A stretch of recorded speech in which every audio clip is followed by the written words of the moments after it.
Welcome to the Tradies in Business podcast with your hosts Warwick Bidwell and Nicole Cox. Divert your phone and grab a brew as Waz and Nic unpack tips, tales, secrets and stuff-ups from guests both inside and outside your trade, helping educate and inspire you to break the cycle of gut-busting and money stress and create a true trade business. So today we are doing a quickie on time management. Although there's no such thing, Coxie, as time management. Should we set a time limit to our quickie so we're working hard? Throwing down the challenge. I am. We've got to work to our own timeline. Let's do it. 15 minutes or less. Oh, gosh, you're generous. Okay, let's go. Ready, set. I tell you what, I've got to give you some credit. You've gone straight into the episode. Well done for you. You promised you would to our listeners a couple of weeks ago, and look at you go. It's the new me, Coxie.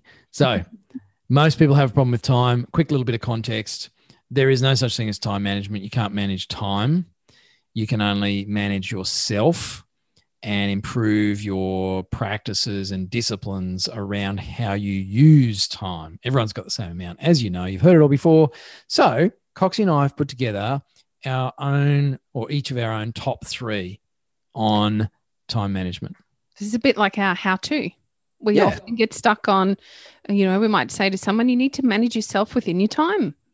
Yes. And they're like, well, how do I do that? So now we're going to give you the tips. We'll teach you how to do it. So I'm going to roll out, Coxie, with number 1 is actually have a weekly plan. It's not one that a lot of people out what I'm doing all week long. Yeah, it's not one that a lot of people think about, and yet you kind of have a weekly plan anyway as a trade business owner. You know which jobs you need to get to. Yep. And there's particular appointments and stuff you need to keep. Now, whether you keep those in a diary or in your head or whatever, you're sort of running to a plan now. What I'm saying is put it on paper, think about it beforehand, whether that's Friday afternoon, a Sunday night, heaven forbid, a Monday morning, probably left it a bit late, and actually plan out your next week before you get to next week. Love it. Done. Open the account. Look at you go. My favorite is a daily focus sheet. Oh my goodness, I bang on about this thing all the time. I've infected Warwick. Now he bangs on about it all the time, but it works. It doesn't matter what you do or how you do it. We all get busy in the busyness of what's going on in our head, and we forget what our focus is for the day. Those critical tasks that we actually need to get done because they're going to move us forward in our business journey, rather than getting bogged down in the squiggly lines that are going on in our head and all that stress and pressure. So in the trade desk, as all of our trade desk members know, because I tell them every week, there is something called a daily focus journal. Now, there are many versions of this available around the place. We've just created and crafted one that we think works best for trade business owners. In fact, we've given you 2 choices.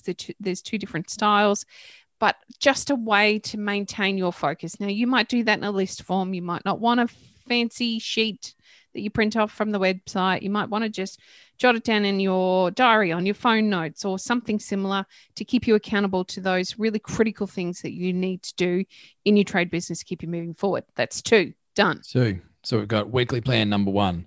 2 is a daily focus sheet or journal written down, both of these things. 3, I'm going to jump in with the diary or calendar. Now, I am a big proponent, a big fan of an electronic calendar, and there's a reason for that. And that is because it's easier to share with other people. It's really hard to share the diary that's on the front seat of the ute or the van with everybody else without snapping a picture and texting it through. It's largely inefficient. And an electronic calendar, although it's going to flip your lid a bit to set it up if you're not used to it, and you're going to get frustrated and angry and confused, ultimately, it's an awesome thing, isn't it, Coxie? I have embraced your digital calendar.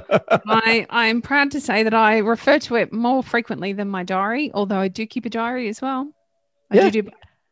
And there's nothing wrong with that. I have to-do lists on paper, and I have electronic ones. We have project management software that we use here at Tradies in Business with our team because they're located all around the place. And there is really no replacement for a coordinated online calendar, particularly in this day and age. Now, that might happen in something like Google Calendar or iCal or Outlook, or it might happen within a job management system if you're using something like Fergus or ServiceMate or Tradeify or a Score or any of the others that are floating around out there. Lots of them have calendar systems built into them that you can schedule jobs into, and your team members, if you have them, can see that calendar on their devices on site. So everybody's on the same page, literally. Such a key one. And honestly, it's made such a big difference to so many trade businesses just to get comfortable and good at using that online calendar. You've kind of led into number 4. So I should let you run with number 4. Fancy that. So number 4 can be getting your team on board with your calendar and job management system. It makes sense if you're going to run a digital calendar, an online calendar, a job management software calendar, that you get everybody else doing the same thing. It helps them actually know what they're supposed to be doing and when, so they can plan their week better, and you're not left actually micromanaging everybody to make sure the right people turn up at the right places at the right time. So you can start to teach them to take responsibility for their own calendar management as well. Wasting time micromanaging is not good for you or your business, and it won't help you.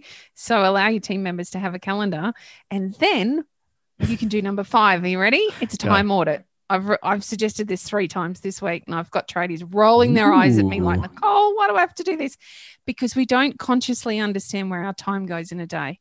Before we know it, we've sat down for smoko and spent an extra 20 minutes scrolling through Facebook because we needed a brain break. Well, that's fine, but let's understand where that time goes.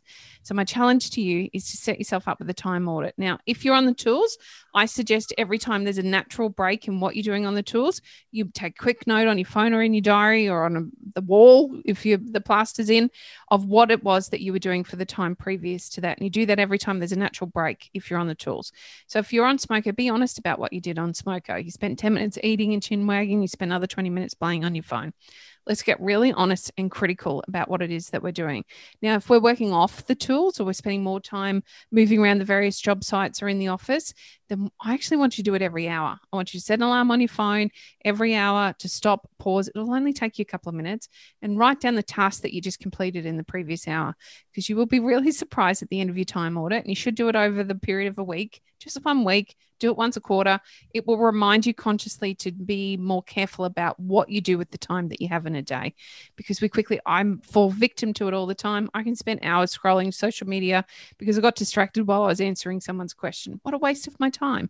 It doesn't help you in your business, and you will find all the time sucks that you have in your business. So it's number 5. I'm going to leave number 6 for you. All right, look at us go. Thanks, Coxie. We're going to bring it on home. So number 6 is actually a bit of a sneaky one, and it's an easy bonus way to get back, for some business owners, hours every week. Like I'm talking 3, 4, 5 hours a week you can recover to reinvest elsewhere. And it is to simply set a time limit for meetings. Now, what am I talking about with meetings, listeners? I'm talking about site visits with prospective clients, presenting quotes, meetings with staff, site visits, like site inductions or pre-starts or toolbox talks. Set a time for it. Decide in advance that our toolbox meeting every day is going to be 20 minutes or less. Kind of like what we've done with this episode, gang. We set a target, and Coxie and I are both sitting here. I can see Coxie's eyes checking the time, and I'm doing the same. It's like we're going to bring this in under 15 minutes. As soon as you put a peg in the ground, you can actually aim for it. If you're going to present a proposal to a client, tell them in advance. So I've allowed 60 minutes for this. It usually takes around 45, but we allow 60 minutes just in case you've got some extra questions at the end. I'll run you through the proposal, and then we'll be able to make a decision. How does that fit with you guys? They now feel good because they can plan to put the veggies on and have them ready for an hour and a half's time after you bugger off out of the door, and they can chat about whether they're going to go ahead with you or not. For your team members, they have certainty about how long you're going to waste their time on site doing a pre-start meeting.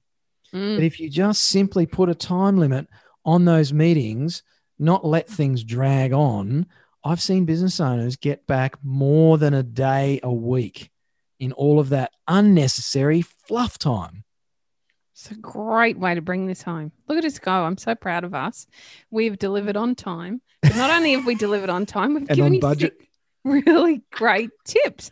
It's our first how-to. I suppose they're all a bit how-to, all our episodes, but we wanted to bring you something a little bit different, some more direct how-to. Look, here's your quick, hard, fast rules around getting some time back in your week.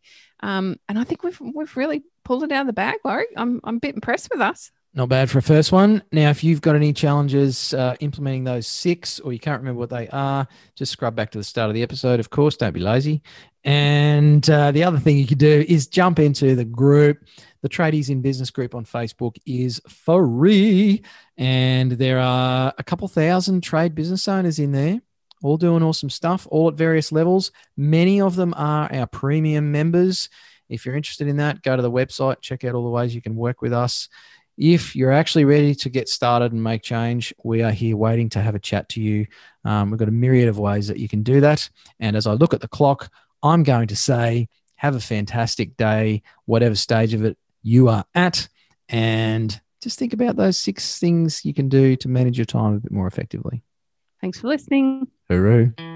You've been listening to the Tradies in Business podcast with Warwick Bidwell and Nicole Cox.